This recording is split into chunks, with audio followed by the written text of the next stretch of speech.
United National Congress. We are here live on the electronic media and radio 94.1 and 103 FM. We'd also like to welcome the print media. Brothers and sisters, these meetings, conducted in different venues, comprise a team of powerful speakers of the executive of the United National Congress.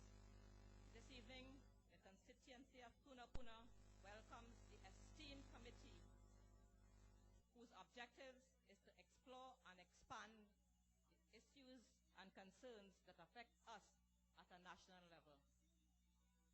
Ladies and gentlemen, at this point in time, I invite you to stand as I call this meeting to order.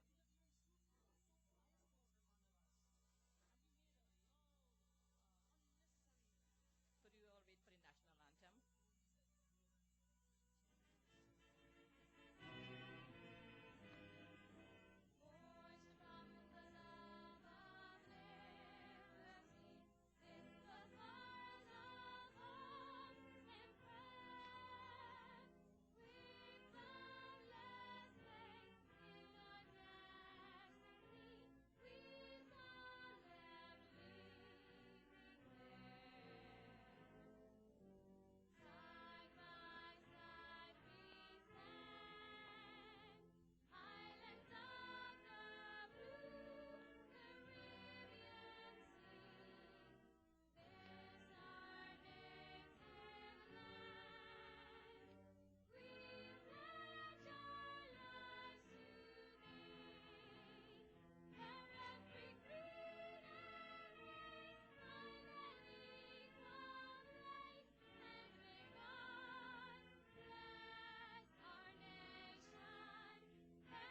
Thank you, my colleague at the Tunapuna Piapa Regional Corporation, Councillor Rosanna Subdev.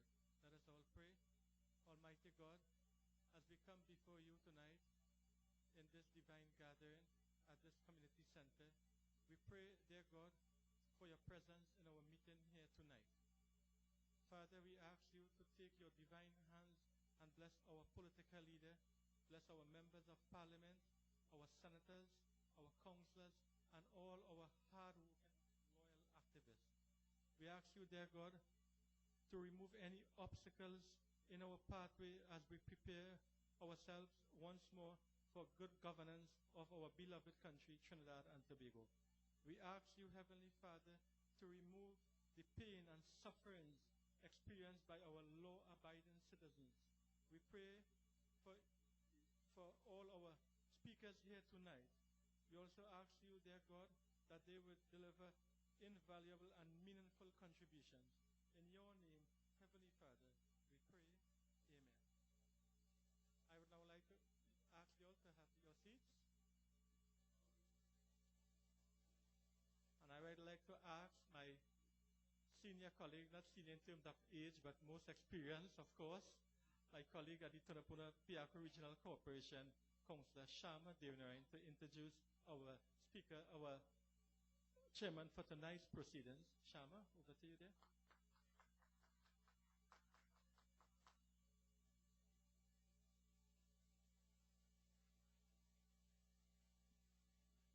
Thank you, Councillor Glenn Ramkisoon. Mr. Winston Dukaran, Member of Parliament for St. Augustine. Mr. Ganga Singh, Member of Parliament for Caroni East. Mr. Wade Mark, Honorable Senator. Councillor Rosanna Subdev, Boya Sahadeo, Naz Mohammed. Members of Constituency Executive, Radio 90.5, 103 FM, and Radio Shakti, and the media.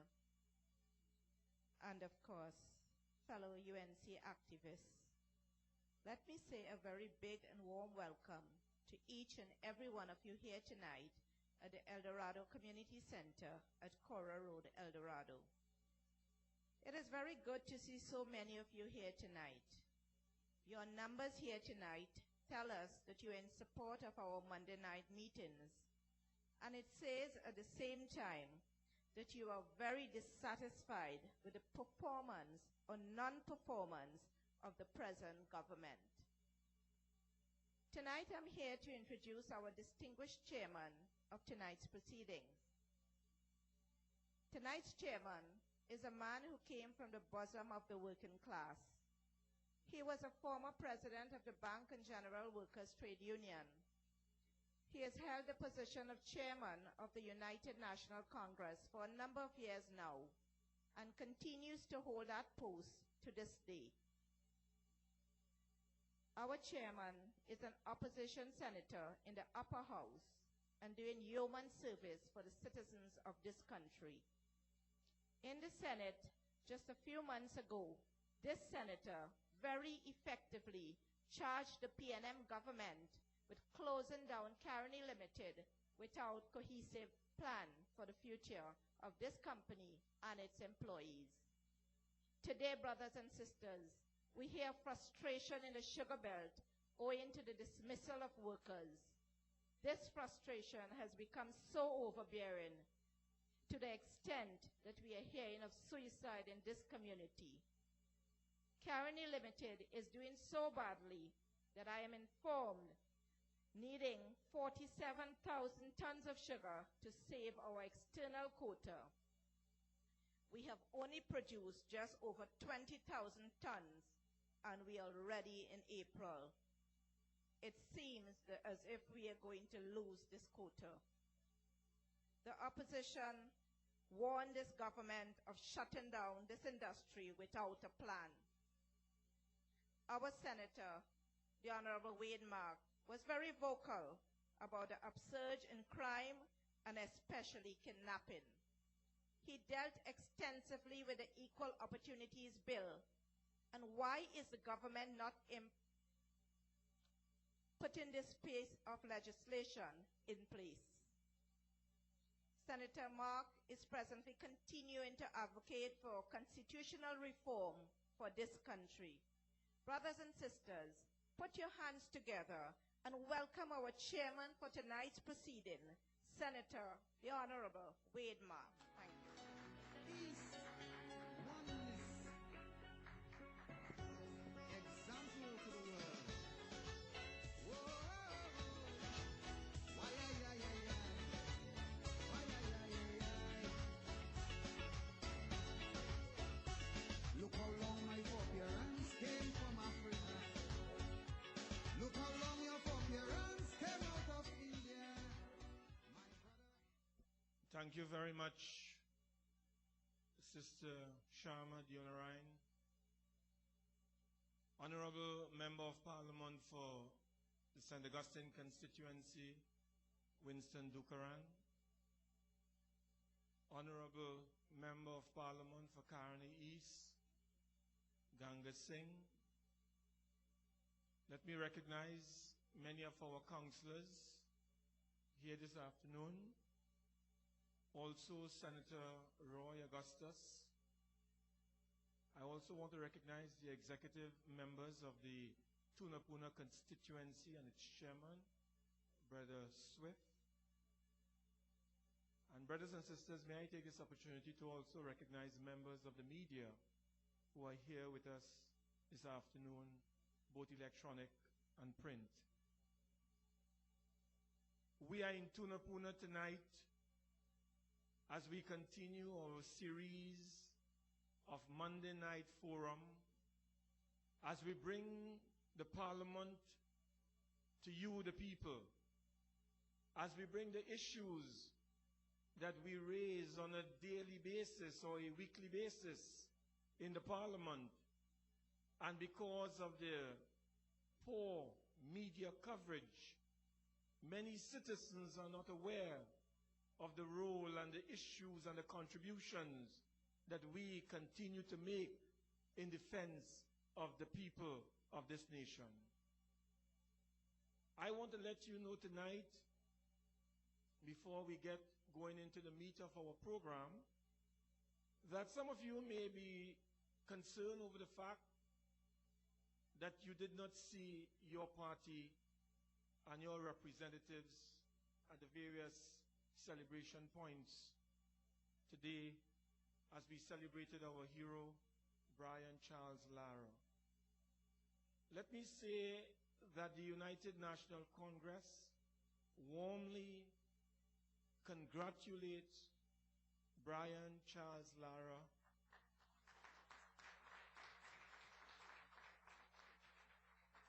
on his tremendous feat, brothers and sisters, not only becoming the second human being to accomplish a triple century, but he has now become the first human being to make 400 runs not out.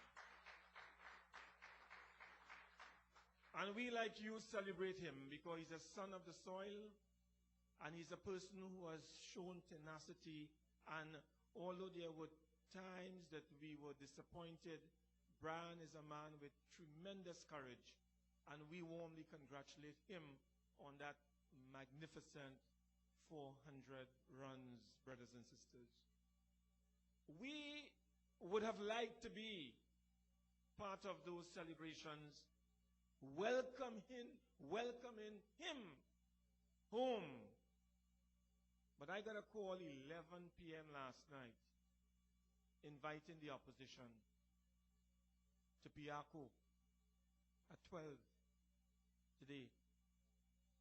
Now I'm sure, brothers and sisters, that you would know that whilst we would have liked to be there, I couldn't call the leader of the opposition, the honorable leader of this party, at 11:30 last night to tell him about a function that he has to attend at 12 today. So if you didn't see us there in our numbers, I know Subhash was able to make it, but many of us had other commitments. Like today, a good friend of ours died, as you know, Russell Tishera, and we were at the Trinity Cathedral, Ganga, Chandra Sharma, myself, paying our final respects. But it doesn't matter, brothers and sisters. We would want tonight, as we have done in the past, to recognize the great contribution of Brian. And we record here tonight in your presence that the United National Congress played its part and will continue to play its part in trying to establish and trying to develop a nation, a society, an economy in which we would have many more Brian Charles Lara in this nation of ours. We want to congratulate him. But tonight, we are here about your business, the people's business. We have had a government in office for some 26 to 28 months. You remember when the UNC managed this economy for 60 long years or 6 short years? And brothers and sisters, we had a stable economy. We had an economy that was on a growth path. We had jobs being created. We had, brothers and sisters, huge foreign investment, particularly in the energy sector and some in the non-energy sector. The cost of living was stable. In fact, food prices were never as low as they were during the period that we were in office, brothers and sisters. The government sought to reduce VAT on basic food items so that you could have access these staples. My brothers and sisters, we never raised taxes once whilst we were there for 6 years. Not on one occasion did we raise taxes. Instead, you would recall that the UNC reduce taxes on a consistent basis.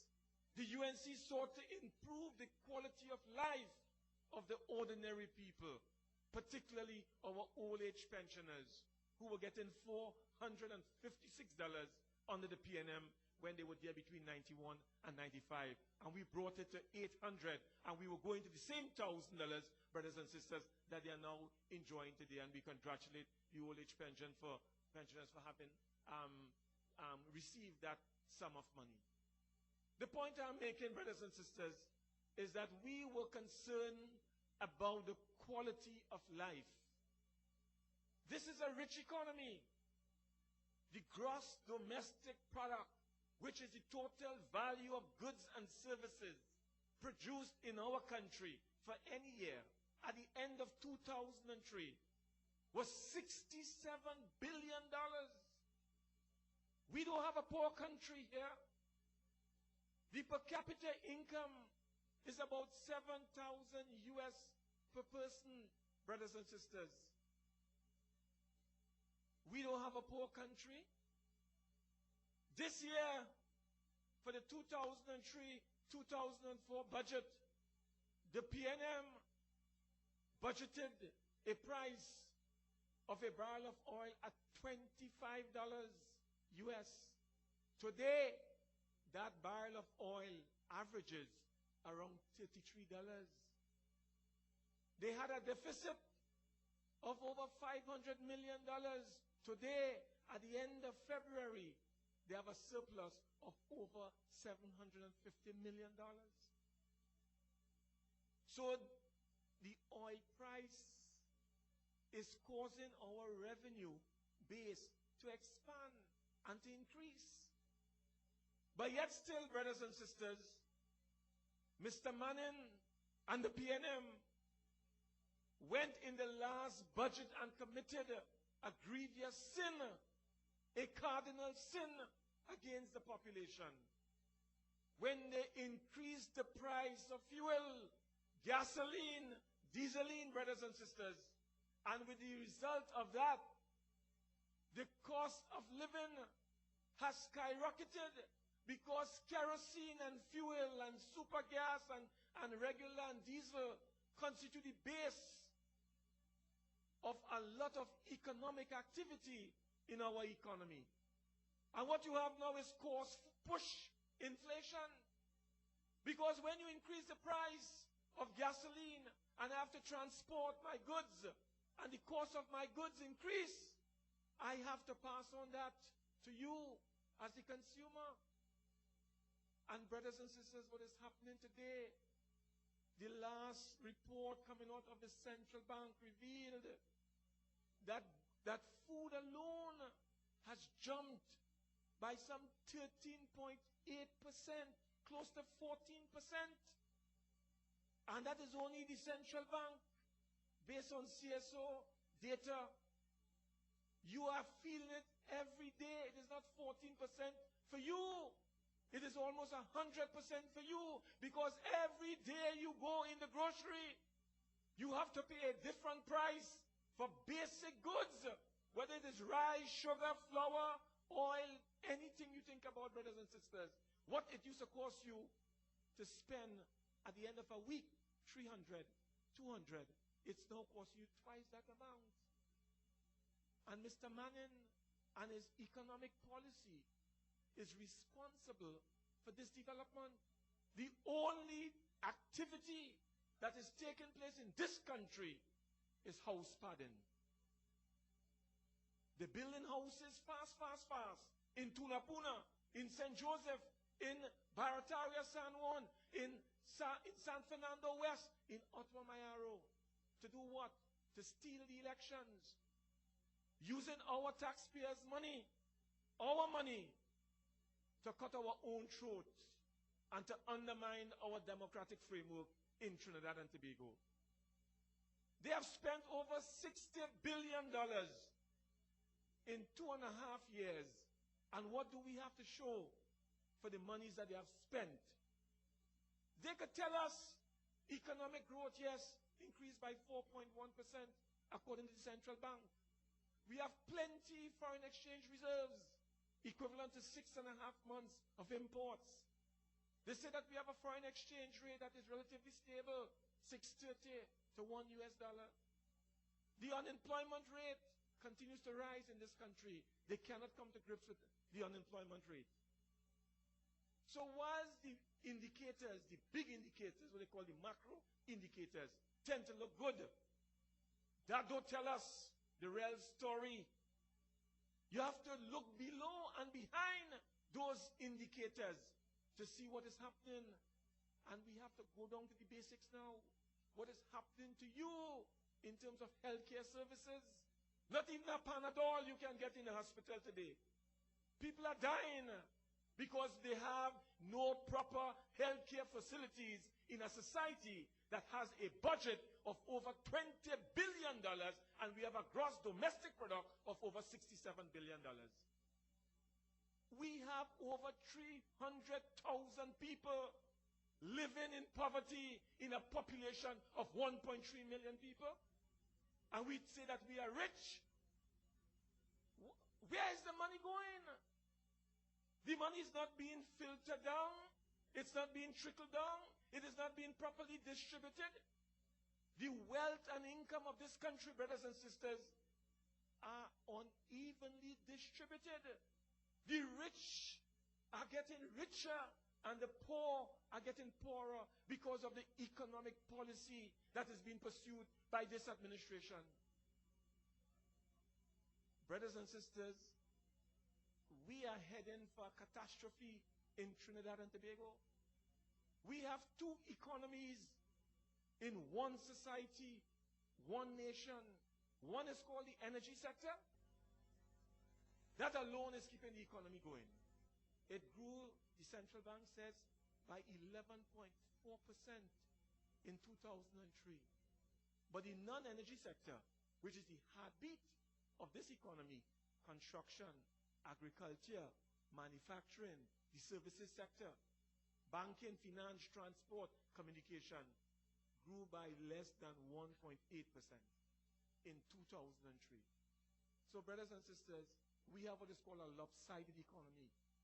And after 28 months in office, there are no signs that Mr. Manning intends to change the configuration of our economic framework in this country. No signs. More money is coming into the energy sector. And brothers and sisters, at the end of the day, it is we the people who are paying a price. Because while they tell us the economy growing and everything hanky and dandy, crime is increasing on a daily basis in this country. You are unsafe in your homes. More crimes are not being reported today because people believe when they report crimes, they're not going to get action from the police. So your health is in trouble, which is important for you to live. The education system is in shambles because it is not preparing our children to deal with the challenges of this global economy that is on us. It is coming, it is on us. And all the major social sectors in this society, brothers and sisters, are not being properly organized and administered. What the PNM is doing because they are short-sighted, they are intellectually bankrupt, and Mr. Manning's only objective is perpetuation of power. He wants to be in power for the next 20 years, brothers and sisters. That is why he wants to manipulate the system. That is why he wants a house pad. He is doing these things because he wants to be there for a long time. But brothers and sisters, we are here. And the UNC will not be silent. We will not be silent. We are going to defend the people of this country, come what may. We are going to defend our democracy, come what may. The PNM hands is in every institution in this country. Imagine a minister, a senior minister, could call a policeman in the courts in Scarborough, Tobago, and give him instructions not to provide any evidence in a matter involving two Bajan fishermen, resulting in two Bajan fishermen leaving the country with a catch. And up to now, the DPP, who called for a report, can't get the report. So what you have now is the police being instructed by a minister. Brothers and sisters, these things are taking place in our country, and we need to be conscious of what is happening in our land and to take steps in order to defend our democracy. We have an economy to build, to restructure, and to reorganize. We have a society to reshape and to refashion. We want a society in which every single creed and race must find an equal place. This discrimination, victimization, racism cannot be allowed to continue. The PNM has a policy to marginalize, to ostracize, to alienate, to frustrate half of the population, because whilst they are seeking to develop on the one hand, they are seeking to frustrate on the other. And therefore they are prepared to lower the standards. The University of Trinidad and Tobago. You know what that is? What is the University of Trinidad and Tobago? They haven't come to you. There isn't a white paper, a green paper, or a pink paper. You don't know what this thing is about. But you're here going to start in September. What is the policy? What is the objective behind that? Brothers and sisters, we are heading for danger in this land. We ask the question over and over. Whilst we know that the job of the police is very difficult and very challenging, we cannot support official death squads in this country. We cannot support, for instance, trigger-happy police officers in this land. We cannot support that. And we are seeing signs of these things developing in our country. And we serving notice that the UNC, whilst we monitor these things, we will intervene and take action. Brothers and sisters, we have a very powerful team with us this afternoon. And tonight, the first speaker I wish to bring to you is a person who is well known in this constituency of Tunapuna.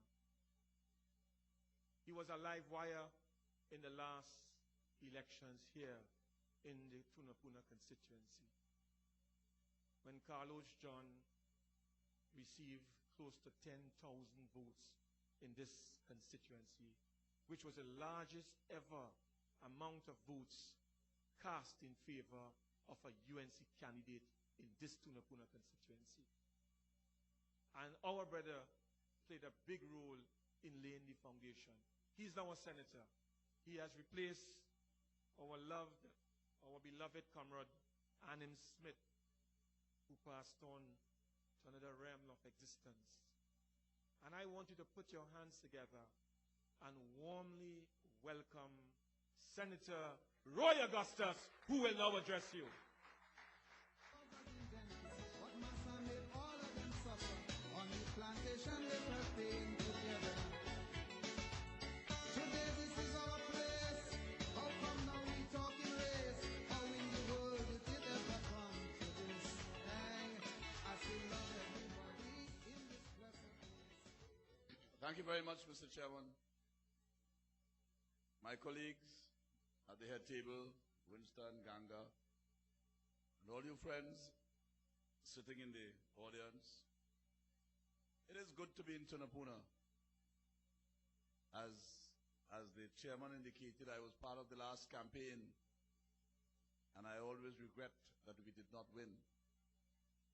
I sometimes spend sleepless nights wondering what we together could have done to ensure that the almost 10,000 became 11,000.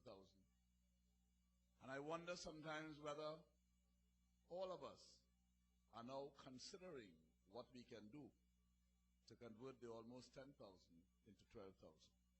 Because that is what we need to do to ensure that we return this country to good governance. We have got to win Tunapuna. And we've got to ensure that we put every single thing in place to win Tunapuna. I have been asked to speak on sport this evening. You know, I've normally given all kinds of topics on which to speak. And I will always respond.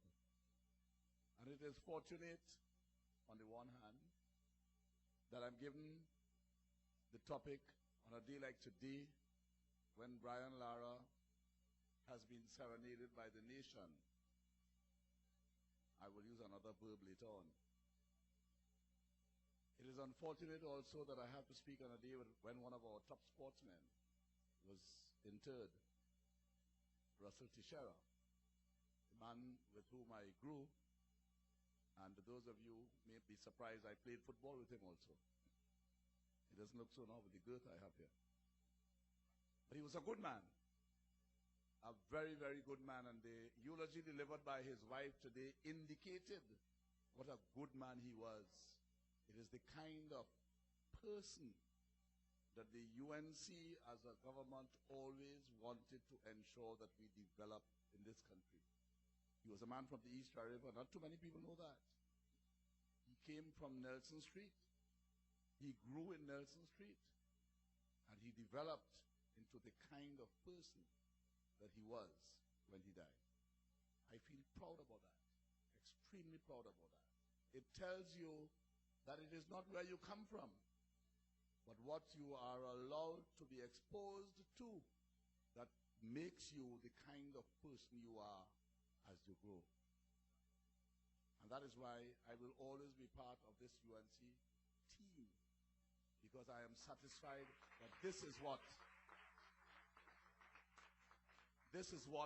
we are always preaching and teaching, that the man is important and that the man must be developed to his full capabilities. And so today I knew that Baranara was brought from Piako all through the country into, by now they may be on the promenade and wherever else they are going. And it reminded me of a similar incident in 1976, was it? And it reminded me also of a statement made by one Ivan Laughlin, at that time of Tapia, who indicated that the PNM was waving Hasely Crawford like a balize throughout the country, and that he was satisfied that it will do nothing for him after they had waved him like the balize. And he was right. Because so many years later, it was the UNC government that had to name the stadium after Hasely Crawford. It was the UNC government that had to provide Hasely Crawford with a home in Federation Park. Years afterwards, today, they're waving Brian again like a balize. And I'm worried, you know. I'm very worried because when they touch Hasely, he never win another race. So I'm worried that we might stop at 400. We may not get 500. You understand? When these fellas touch anybody in that way, they blight them. So I am extremely worried. But I want to tell Brian that the $400,000 that he got for travel, he must use it fast. And he must travel first class. Because the way they treated BWA doesn't have long to go again. If he wants to use his $400,000, he must use it fast. I've heard all the promises. They have been promising so much for so long. Today they went out and I listened to Mr. Manning. Tonight I was coming up here and I couldn't believe he was singing as though he wanted to do it in truth. And I know he don't want to do it. I know he will not do it.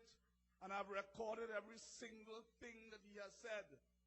And 2 or 3 years down the road, I will remind Mr. Manning what he promised to give Brian Lara today. I will remind him of that. the very people who came into office and wanted to condemn the UNC for building 4 stadia in this country and wondering what we're going to do with 4 stadia. Today saying that building things all over the swimming pool here, recreation, centers of excellence, that belongs to us. So anytime we talk about center of excellence, that belongs to us.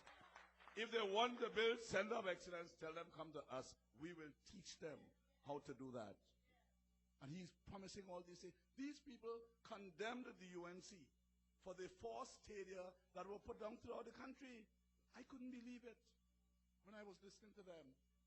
Here you have a country with a large number of young people, with a growing crime rate, with hardly any community development, with hardly any space for recreation, organized recreation, for hardly any space for organized sporting activity.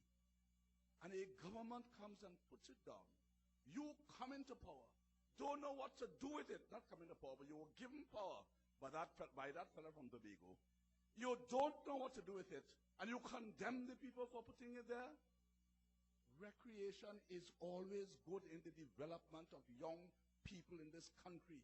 And if they had started using those stadia as they should have, ensuring that they promoted activity, then the crime rate may very well not have been as high as it is today. Extremely important that you must remind them about this. And you see, I want to talk to you UNC people seriously, you know. Sometimes I hear UNC people talking as though we falling back, we going down, we weak. How we could be weak when we do so much? How we could be weak when we build 4 stadia? How we could be weak when we build swimming pool in Cuba and in Sandy Grande? You have to remember what you did while you were in power. And you have to remember that and build on that. You have to remember that for the first time in this country, every 11-plus child went to school. That is an achievement of yours. You understand? You have to remember, as my good friend Wade Mark said, that it was the first time a government never increased taxes because we had a combination of businessmen, good politicians, and a good governor of the central bank. You have to remember that. You have resources, you must use them, and you must be proud of them. So when people ask me, why are you still in the UNC? I say, why are you still in the PNM? Why are you still in the PNM? Don't tell me anything about corruption. There is allegation of corruption in the UNC. There is proven corruption in the PNM. And today, there is still corruption in the PNM. I have seen the UNC government do for the Baptist movement what the PNM government refused to do. And don't worry that the Baptists will always have the PNM leaders as theirs. That's not what we are there for. We are there to provide the correct thing. And even if they do not respond, we have provided it. That is the important thing, my dear friends. So we have a legacy on which to build. We have done a lot for this country in the short period of time that we were there. And we have to ensure that we put everything in place now to get back there, to make sure that our country can continue to grow. That is extremely important. I want to remind you again, you see, because sometimes I worry about you, you know. Sometimes I worry about your faith. Faith, and I'm not talking about loyalty. I know you're loyal. I know you're still there. But sometimes you're weakened. You know, and you get me a little worried. You remember that there was an under-17 World Cup competition in this country? The smallest nation in the world that ever hosted a World Cup competition, under which government, pray? Do you know that it was the most successful World Cup competition, bar the main World Cup competitions, that were held in any country in the world. Do you know that in those under 17, under 19, under 20 competitions in World Cup, in some stadia when they go, they play to 15 and 20 people. And when they were playing in Trinidad and Tobago, they were playing to full audiences under the UNC government. Something to be proud about. That is what you have done. Not Basdeo Pandey, not Dokra, not me. You, the people who comprise the UNC, are the ones who did it. And you did it because of your faith in each other and your faith in people in Trinidad and Tobago and your faith in the party as a whole, as a party that can govern.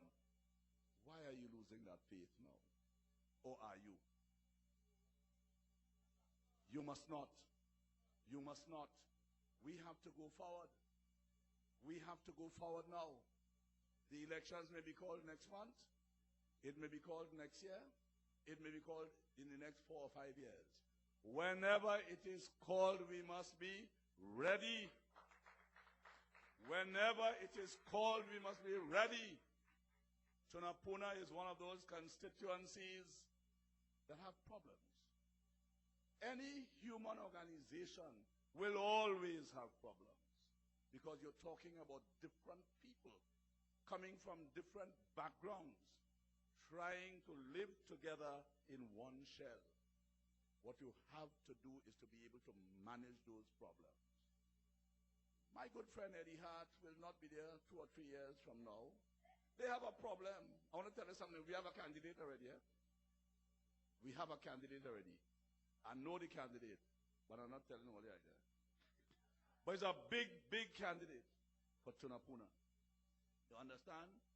But the candidate will only come once you decide to sit down and do the work that you have to do. Sit down and do, and it's going to be easy. It's going to be 12,000 votes. I really enjoy talking in Tunapuna, but there are bigger noises behind me. And therefore, thank you very much for your interpretation. Thank you. My brother, I for you and you for me. That's the way that it should be. But when it's all said and done, at the end of the day, all of we are one.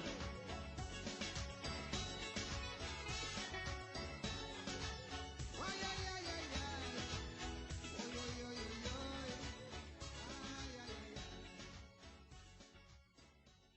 My brothers and sisters, that was Senator Roy Augustus. Give him a round of applause, brothers and sisters.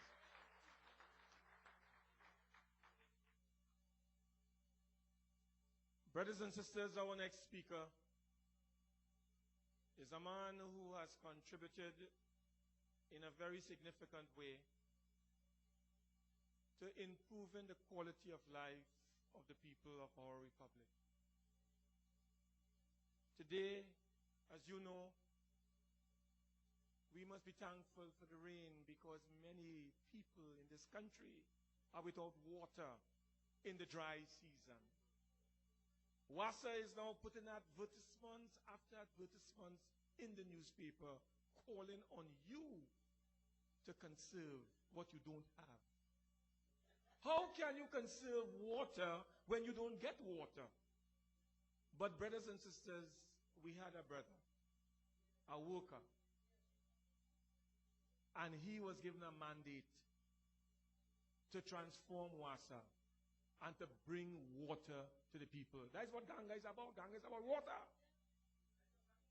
And brothers and sisters, he did not only bring water to places that never received water under the PNM after 34 years of PNM rule, but he transformed many areas, including bringing about a transformation in the TT postal order in this country.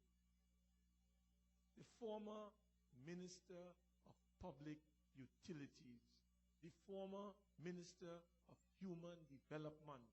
He is the Member of Parliament for Carney East. Warmly welcome, Brother Ganga Singh.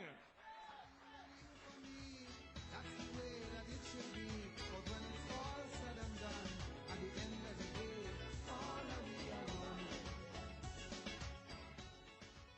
Thank you very much, Mr. Chairman. My parliamentary colleagues, Senator Roy Augustus, Winston Dukaran, members of the Tunapuna Piako Regional Corporation, the UNC members, members of the Sama Lavantil Regional Corporation, members of the chairman and executive members of the Tunapuna UNC Executive, Mr. Swift and company, ladies and gentlemen, invited party supporters, members of the media. It is my pleasure to be here tonight. In the time allotted to me, it is my intention to deal with the question of the abuse of power. But that abuse of power must take place in the context of what transpired in Tunapuna in the last elections. And I'm not talking about the voter padding, nor the intimidation. I want to welcome the political leader, Mr. Basdev Pandey. Many rivers flow to this naked eye, bringing fear and pain, but also a brand new style. And of all these rivers that shape this land, two mighty ones move like a sculptor's hand. And today those hands across the land man is still landscaping. And there's no doubt we can work it out, there is no escaping. As the river flows, there are those who will change its passage. But every common man got to understand that and send a message. So put up your hand if you understand the plan. See how we moving, watch how we grooving, see how we stand. Let us give the political leader, Mrs. Pandey, a warm round of applause. My brothers and sisters, the chairman made reference to the fact that I served as Minister of Public Utilities. And the first thing I want to tell you here tonight, I want to warn you and to advise you that there is a water rate increase coming and there is an electricity rate increase coming. So in addition to the inflation and the spiraling food prices that Wade spoke so eloquently about, your cost of living going to increase tremendously in the coming few months. And as I stand here tonight, you cannot even use your cellular phone in the east-west corridor because it cut off. Everything breaking down under the PNM. My brothers and sisters, tonight, as I deal with the concept of abuse of power, I want to place that abuse of power in the context of some over 20 blunders of the Prime Minister Patrick Manning. And I want, secondly, to inform you of the names of the recipients of NETCO loans in Tunapuna. Remember what I'm telling you? I received a call tonight just as I was about to leave home. A lady I don't know, but I'm listed in the telephone directory, so she found my number. I've been listed for the last 7 years. And she called me and asked me if I'm going to call names tonight. So I asked her, well, what is your interest? Are you the recipient of a NETCO loan? And she said, yes. I said, well, how much money did you receive from NETCO? She said, $38,000. I said, well, how did you qualify for that loan? She said, I knew somebody. I said, are you paying back that loan? She said, I started, but I stopped paying. She said, but please don't call my name. I said, lady, if you took the loan and your name on the list, your name will be called. My brothers and sisters, I'm going to chronicle. So you have an appreciation of the incompetence and the gross mismanagement of Trinidad and Tobago by Patrick Manning. After he inherited an economy that was so strong, after he inherited a social sector that was moving progressively in a direction for the elimination of poverty. The first thing Manning did was to appoint his wife as Minister of Education. It is the first time in the history of politics in this country that a prime minister appointed his wife to cabinet. Eric Williams. Eric Williams had a kitchen cabinet. Manning brought his kitchen to the cabinet. Manning appointment of his wife as president only in Grenada under Eric Gary, and it was Eric Gary who created the Mongoose Gang. Manning's appointment of Hazel as a minister as president in Guyana by Forbes Burnham, who appointed Viola Burnham to the cabinet, and Forbes Burnham had a thug group called the House of Israel. You understand?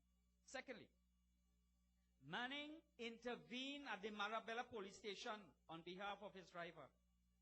In any society, it is desirable to keep the police politically independent in the sense that their operation and exercise of their discretion should not be dictated or be made in the interest of any political party. Prime Minister Manning's intervention compromised the independence and impartiality of the police service. Thirdly, a decision to give land to the Jamaat. I want to welcome Mr. Austin Jack Warner. Get up and move along, that is the best thing. Picking up the pieces, it may not be easy, but if you give up the trying, you could end up in misery. So you got to be a believer, be a believer. You got to be a believer, yes. Believe in yourself, just be a believer, be a believer. Let us give Jack a warm round of applause. Thirdly, amongst Manning's litany of blunders, a decision to give land to the Jamaat and then take it back at a press conference after a hue and cry was raised by right-thinking citizens. How can you stop crime when you're intimately linked to criminal elements in the society? Do you think that the Muslimin member Lance Small, who was found alleged to have imported over 60 AK-47s and Uzis, do you think he was importing that to stick him up? It was guns for the criminals. Fourthly, intimate association and meeting with criminal elements, calling them community leaders. Mark Guerra et al. Unleashing criminal activity in the society. Fifth, pointing out that average citizens are not at risk from criminal elements and the kidnappings in this country were bogus. Tell that to the Dulan family. Tell that to the Ragu family today as they have to pay a over $2 million ransom. Sixth, suggesting a proposed merger between the Unit Trust Corporation and First Citizens Bank, leading almost to a run on FCB. Perhaps it was a pseudo-merger because Ken Gordon recommended that. Perhaps it was a pseudo-merger with Lee Chin, the head honcho of AIC. Seventh, collapsing Carrying 1975 Limited, sending 9,000 workers home without a plan. An insensitive, vindictive, and callous act. Eighth, announcing at a post-cabinet conference in August that San Fernando City Clerk Marlene Coudray was to be transferred 4 months before the Services Commission made that decision, thereby interfered and guided and manipulated the Services Commission. 9, unethically presenting a letter of appointment to the new Commissioner of Police. Abuse of prime ministerial power as subversion, contamination, and pollution of the Independent Police Service Commission. 10, attempting to shift the Prime Minister's office from Whitehall to the seat of the legislature, dismissing the concept of the separation of powers. 11, accepting a free executive jet ride from British Gas from Nigeria to London, and British Gas immediately getting a benefit of $60 million. That is the most expensive jet ride any Trinidadian will take. 12, accepting a free executive jet ride and hotel expenses at the Ritz in Madrid, Spain from the multinational Repsol. It is a cardinal rule in the hotel industry. Those who pay for your room sleep with you. who from Repsol slept with Manning. 13, allowing the state enterprises under his jurisdiction to spend over $39 million in travel expenses, a blatant failure to protect the national purse. 14, increase in fuel prices that have triggered the increase in food prices and the cost of living. As Minister of Finance, he was unaware of this ripple effect.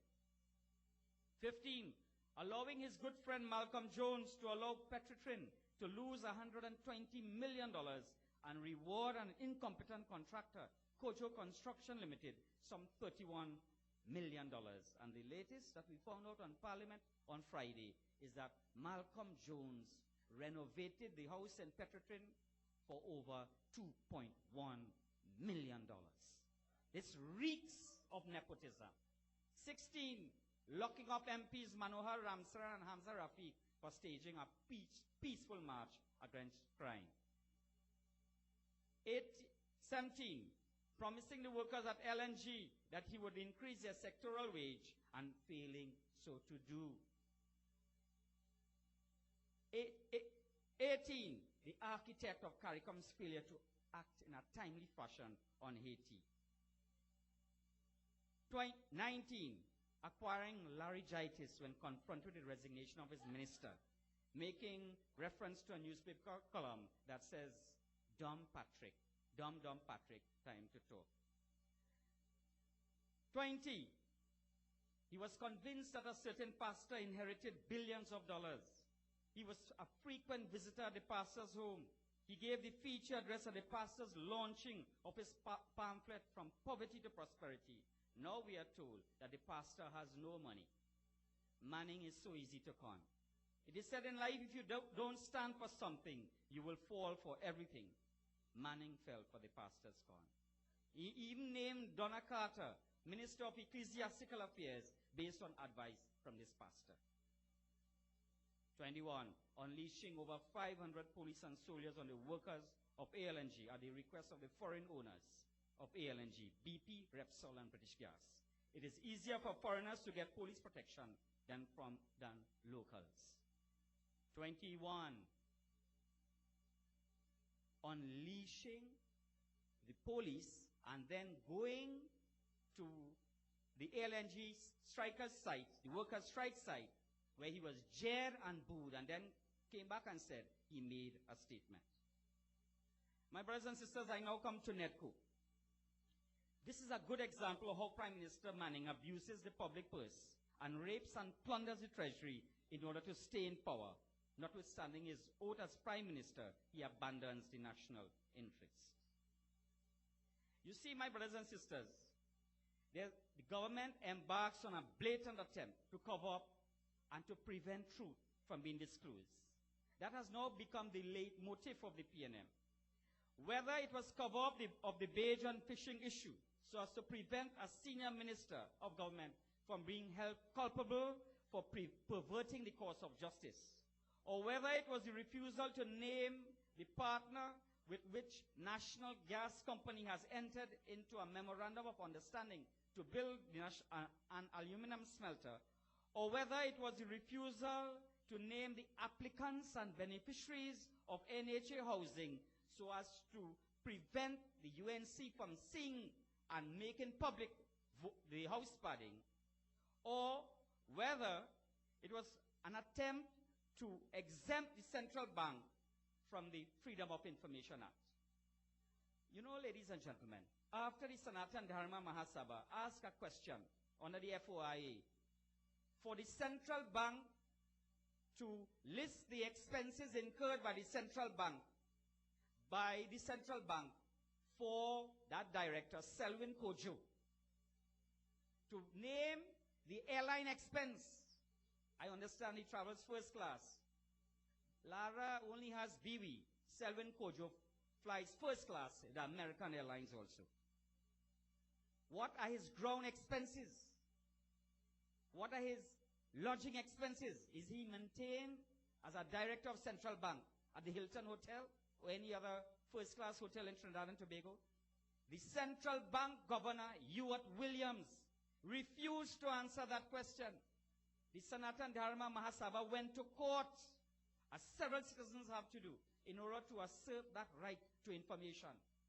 They got leave to apply for judicial review of the decision of the central bank governor.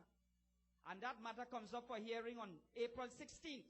In the meantime, on Friday last, the government seeks now to lay a paper on the table of parliament seeking to exempt the central bank under the FOIA.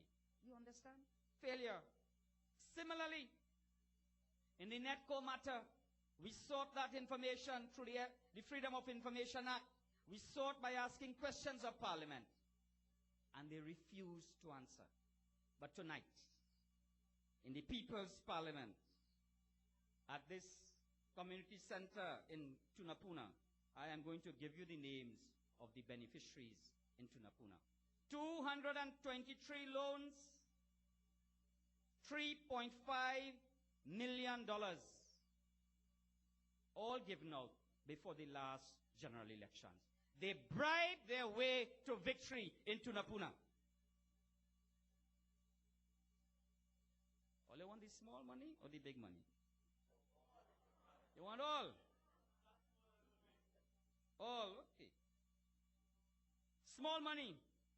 You remember? No collateral, no security.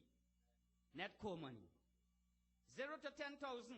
Donna Alfonso, Suzette Sincere, Audrey Springer Patterson, Thomas Alexander, Peter Lachman, Luan Thomas, Christine Lewis, Brent Ravello, Beverly Paul Blanche, Germaine Serret, Marcia Plaza, Andrew Phillip, Caroline Pereira, Ezekiel Roberts, Sana Norega, Margaret Francis, Sean Thomas, Patricia Simon, Michelle Howard, Aisha Moore, Judy Sandy, Nigel Sharp, Cynthia Peters, Armstrong Laborde. 10,000 to 15,000. Ronald Innes, Gabriel Brown, Giselle Spencer, Annette Melville, Nolan Kazo, Amiron Khan, Janine Riley, Siobhan Peter James, Beverly Venus, Emily Pascal, Marilyn Peters, Emmanuel Budu, Errol Holder, Anson Daniel, Eastlyn Lee, Shanakwa Critchlow, Ingrid Huggins, Peter St. Louis, Bobby Mohammed, Ann Isaac, Maria Daniel, Bertha Leslie, Vanessa Maloney, Martin Harry, Lisa Navarro, Ria Gordon, Onika Simmons, Patricia Strachan. 15 to 20,000.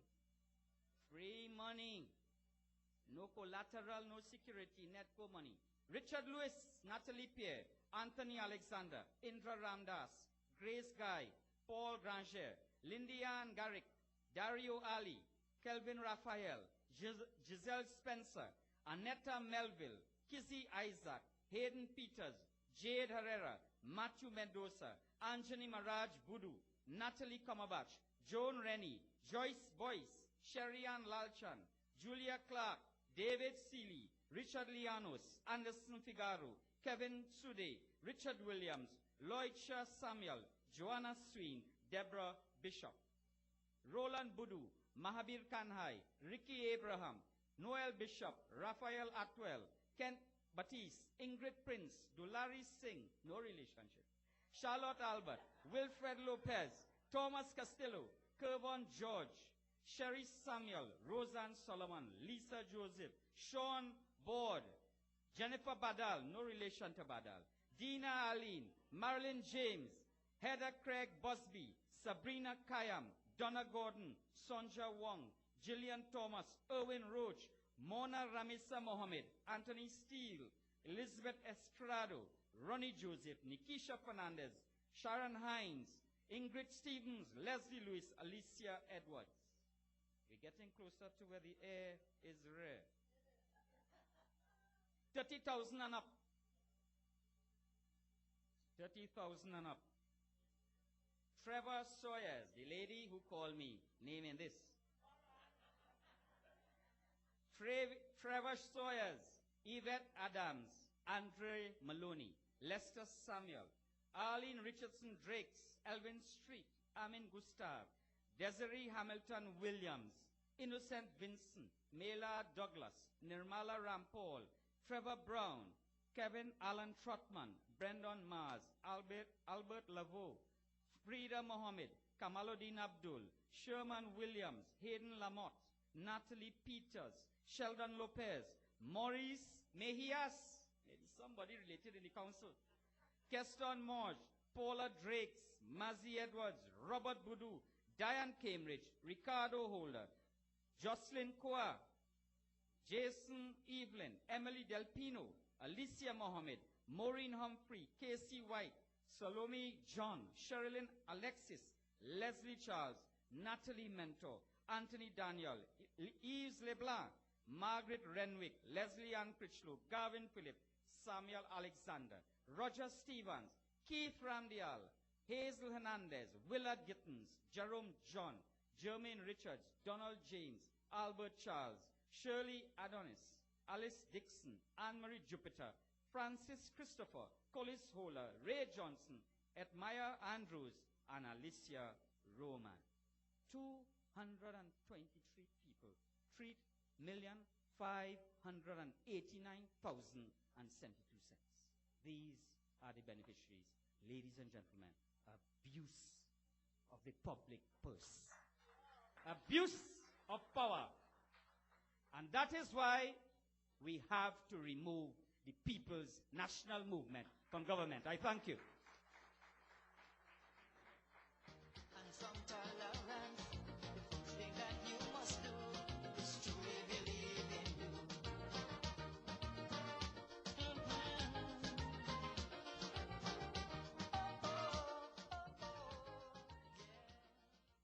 Well, you have heard it. You have heard the names. You have listened to the amounts. Free money, no security. You see where our monies are going, brothers and sisters? When people cannot get Panadol in the hospital, when your mother and father cannot get a bed to sleep on, the PNM is giving away free money to their supporters, not only in Tunapuna, but in all 36 constituencies in Trinidad and Tobago, amounting to hundreds of millions of dollars. How long are we going to take this for, brothers and sisters? And I want to tell Ganga that under the relevant standing orders, when you file a document in Parliament seeking to have an institution that is captured under the law, in this instance, the Freedom of Information Act, the opposition can file a resolution, but it must be filed within 40 days of the laying of that paper or that order, and you debate it and you oppose it. We will do so in the Senate, and I hope you will do so in the House of Representatives. We are not in support of exempting the central bank from that kind of information that we enshrine under the Freedom of Information Act. Brothers and sisters, I cannot allow Jack to come here and talk and say something. Jack Warner is a man of the people. Jack Warner is here, as you know, not as often as he would like, but whenever he's here, I feel great. And I think it's a great opportunity for him to be with us tonight.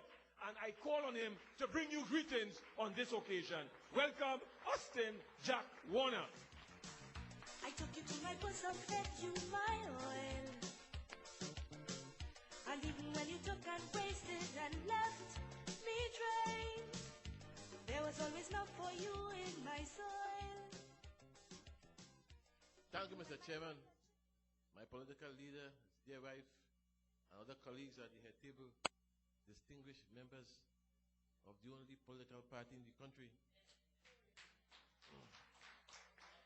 I want to say that I got trapped tonight because normally when I come on a platform, I come with my cap.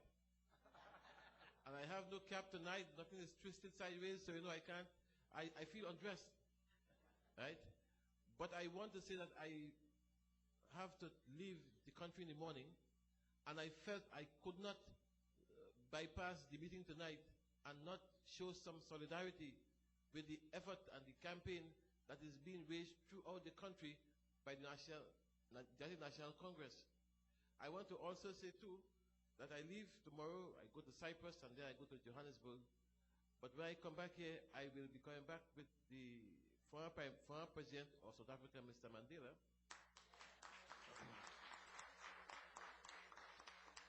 And I want to publicly thank Mr. Pandey and the members of the UNC, of which I am proud to be a member, for having agreed to postpone the dinner from Friday, April 20th to Saturday, May the 1st. From Friday, April 30th. See when you're tired, what happens? From Friday to Saturday, May the 1st. I think it was a very good gesture, Mr. Pandey, and I say it's the first time I see the relationship between the UNC and the ANC. Right? So I will convey the sentiments that we have been fortunate to have this favor, and I want to thank you honestly, the party, the political leader, for this gesture. I want to also go record and say that the committee to prepare for the arrangements for Mr. Mandela and his delegation is under the chairmanship of Mr. Roy Augustus. And while the function will be held in Port of Spain and in Macoya, Roy Augustus has been mandated to make sure that this whole event has a national representation. And if we have to bus people from Pinal and Opuch and Maruga and Mayaro, we will do that. After all, we did it for the campaign, we did it for the elections, and we can do it for Mandela. And therefore, I have told Roy to make sure that, of course, the people far and wide, and I say especially my friends from the Deep South, who seems very often to be marginalized at events of this nature. Did Brian party today? Right, I don't know, but I want to make sure that they are not, of course, left outside this, of course, big occasion. So again, forgive me for being very brief tonight. I am extremely tired, but I could not, of course, allow myself to be in the country and this meeting taking place in Tapuna and not, of course, be present. And I want to urge all those persons who are here and who are listening also on the radio. I heard Mr. Costas was coming tonight, and he was telling people, of course, to keep the faith. And he was reminding us of the achievements that were made under the United National Congress over the last 6 years. And if you, by chance, have a chance to listen to what Mr. Costas was saying, believe me, the achievements of this party have remained unparalleled to date. And I did hear him say that when they asked him why he's a UNC, he asked them, well, then tell me why you are PNM. I tell you tonight that nobody dare ask me that notishness. And that, of course, for me, is, of course, total disrespect. I am happy where I am.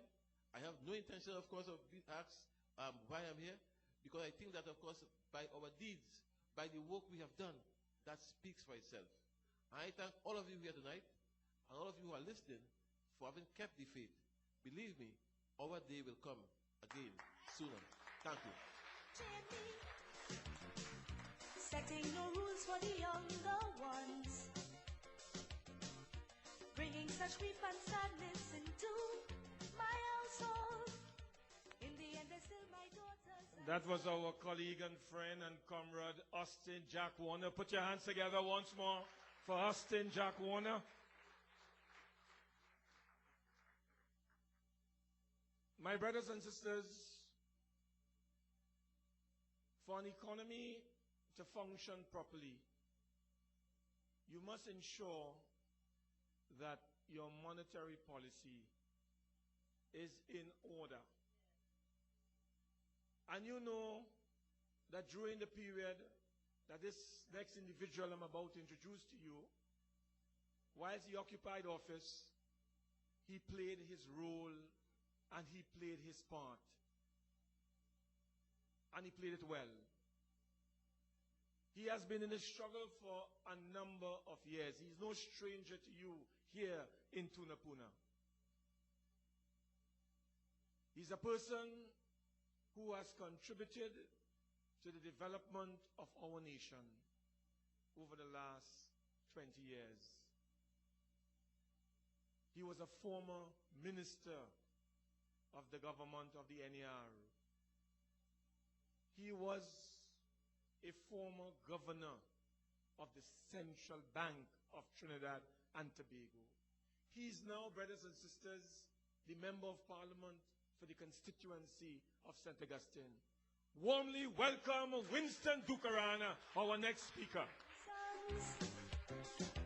I will always be there for you.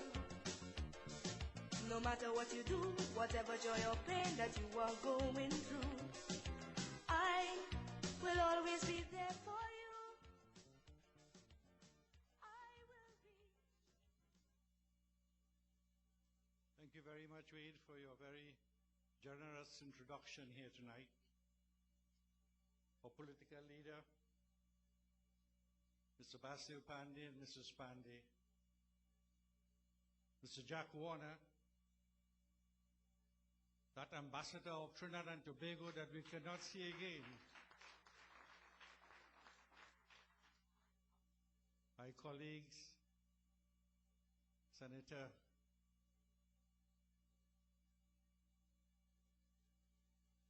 Senator Roy Augustus, and my colleague in Parliament, Mr. Ganger Singh. We have heard tonight from the previous speakers the case that has been put forth for us to get cracking and ensure whenever it happens, we are back in the government of Trinidad and Tobago. So tonight I want to spend a few moments that I have on outlining what I consider to be the real challenge ahead of us. The mere fact that a government may not perform in the interests of all the people is not sufficient for it to be thrown out of office when the time comes. It is very important for those in opposition to identify what really is the struggle before us and to take the steps that are necessary in order to calculate and in order to be able to realize the dreams that you want. You will remember in the last campaign, I had spoken about the issue of getting the politics right in our country.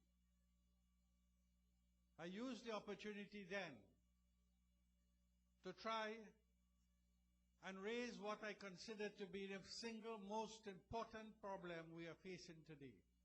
We may have a government in office, but we do not have a country in unity in our land. Because we have not been able to get the politics right. Many nations of the world who have not been able to do that have suffered great fate. Argentina, for 100 years, did not get their politics right. And they were faced with tremendous difficulties in trying to put their society back in order. Let us in Trinidad and Tobago try and take the steps that are necessary to get our politics right. And what do I mean when I say get our politics right? I believe Senator Mark spoke like an economist here tonight when he talked about the economic situation in the country and the record that was the United National Congress record and what has happened since. It is very true that we are in good times. We're in good times, as Senator Mark pointed out, because we are fortunate that there is a boom in the oil prices in our country. But I want to read to you just two small statements from two reports, which I believe are very significant in light of what is going on in Trinidad and Tobago today. One statement comes from a recently published report just a week ago called the Monetary Policy Report of the Central Bank of Trinidad and Tobago. And it says, and I quote,